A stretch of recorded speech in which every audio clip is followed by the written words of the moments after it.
Welcome to BGN Telugu updates. Hamas అంతమే తమ లక్ష్యమని, వారిని సమూలంగా తుడిచిపెట్టేదాకా గాజాలో యుద్ధం ఆగదని ఇజ్రాయెల్ ప్రధాని బెంజామిన్ నెతన్యాహు ఇప్పటికే పలుమార్లు తేల్చి చెప్పారు. గడిచిన 7 నెలలుగా గాజాలో ఆ దేశ సైన్యం దాడులు చేస్తూనే ఉంది. ఈ దాడుల్లో పౌరులు వేలాదిగా చనిపోవడంపై అంతర్జాతీయ న్యాయస్థానం ఐసీసీ ఆగ్రహం వ్యక్తం చేసింది.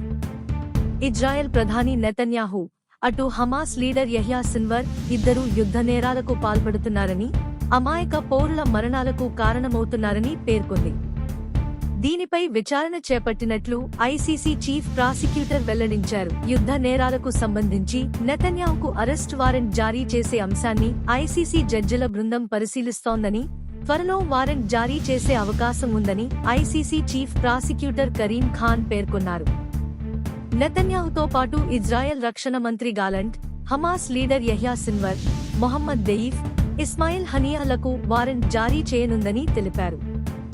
అయితే ఇలాంటి విషయాలపై నిర్ణయం తీసుకునేందుకు ఐసీసీ జడ్జిలు కనీసం 2 నెలల సమయం తీసుకుంటారని పేర్కొన్నారు. Like, comment and subscribe.